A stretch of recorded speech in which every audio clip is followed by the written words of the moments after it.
Hi guys, thanks for clicking on the video and welcome to part 2 of my scootering journey. I thought I'd film this outside today. It's towards the end of November, but it's a beautiful day in Edinburgh. The sun is shining and I'm down here at Portobello Beach. And I thought, well, I'd just show you that winter in Edinburgh isn't all about rain, dark skies and gloom. Anyway, where did we get to last time on part 1? Well, as you know, I was living in Dunfermline, working back shift in Edinburgh, and I needed something to try and speed up the daily commute to and from work because buses in the evening were pretty unreliable. And that's when I noticed somebody going past me on a scooter one night, and that set in motion the whole business of buying the little Badger Spirit 50cc, which I got online and was delivered in a large crate, and which I had for 3 months, and that's my first ever experience of a powered 2-wheel vehicle or anything like it. But I really took to scootering. It felt so much safer than driving in cars, which is something I'd never enjoyed at all and I don't really do anymore. So anyway, that was the story. But after 2 or 3 months of having the Badger Spirit, it was very obvious that riding about on, fast A roads, that sort of thing, it wasn't really practical. It was very slow and, it just was quite dangerous. So I decided to upgrade to a 125. So I used the little Badger Spirit to do my CBT, passed that, and about the same time in the local Dunfermline paper I noticed a garage up in Kelty, which is a little town near where I lived, which was dealt entirely with cars, but this one advert they had a 125 scooter, and this was called an Adly Supersonic. Now, I'd never heard of Adly, I didn't know the make, I wasn't really that familiar with scooters at the time, so I turned to the ever reliable Twist and Go magazine to find out that Adly was a Taiwanese make. Now, back, we're talking 18 odd years ago, Chinese scooters had a terrible reputation. They're a lot better now, frankly, but in those days you avoided them like the plague because the build quality was terrible, the parts were terrible, the dealership was non-existent. It was just something you didn't touch. So at first I thought Adly was a Chinese make, and I thought nah. But when I found out it was a Taiwanese make and quickly learnt that either Taiwanese brands such as Sim and Kimco are totally as reliable as their Japanese counterparts, they're very, very good brands and continue so to this day. So that encouraged me that Adly was good. The reviews the odd bike got in Twist and Go magazine were very positive.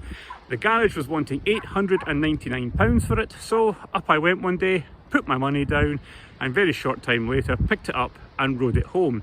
And obviously the first thing you notice is the speed and the power. It was completely different from the little Badger Spirit. So I had that bike for best part of a year, in which time I covered 1,000 miles of commuting. Only a couple of noticeable mishaps. I was coming around a corner in Edinburgh one night, thankfully very slowly, and a tourist in a car pulled right out and sideswiped me. It put me down on the road, but it was a very, very low speed hit, and I just basically got up and rode the bike off. It was fine. I suppose I could have stopped and got insurance details and that, but it was obviously a tourist, and I thought there's no chance here of getting anything. So apart from a couple of scratches, the bike was fine and I was fine. The only other thing that happened was I was out one day in the middle of winter, and probably on a day I shouldn't have been taking the bike, pulled up at the end of my road, put my foot down at the junction, and of course my foot went straight onto a patch of ice and the bike landed on top of me. And at the time I actually thought I'd broken my leg. I thought, that's it, my leg's gone. As it was, it wasn't. I hobbled through work that day, but by the end of it could hardly walk, and took the bike, well, I'd actually got on the bus after I'd done that, so got the bus back up to the local hospital where they scanned my leg and it just showed that it was a very bad sprain. But apart from that, the Adly was fantastic. It kept me going for a whole year, as I say, 1,000 miles, great little bike. One mechanical issue was after about 500-600 miles, I noticed it starting to get very difficult to start in the mornings. It took a lot of presses on the starter. I didn't know anything about valve clearances at the time, but that's what it was. I took it up to the local garage and they had it sorted very quickly, and it was like a new bike again. It was simply the valve clearances needed adjusted, which of course if it had been in a proper maintenance schedule with a proper bike dealership probably would have been done anyway. So that was it.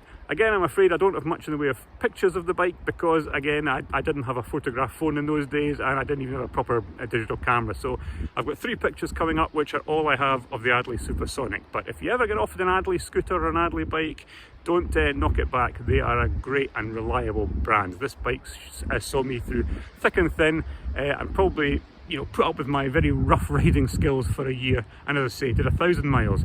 Sold it on in the end because I decided that I was going to buy a big brand bike. Again, put the Adly up on eBay, and this time it was bought by a guy from Glasgow who came all the way through.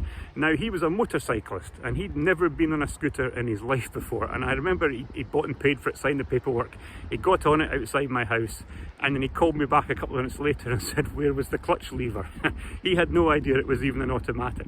Anyway, he got the hang of it and off he went, and I never heard from him again, so I presume it went well. So anyway, coming up, photos of the Adly Supersonic 125. Great little scooter, fond memories of it. Thanks as always for watching, guys. Stay tuned for part 3. I can't guarantee that's going to come from a picturesque beach because days like this are a bit thin on the ground this time of year. But part 3 will be coming along soon, and that's going to be the first particularly troublesome scooter I had. And it was a very short and unhappy experience. Thanks as always, guys. See you soon.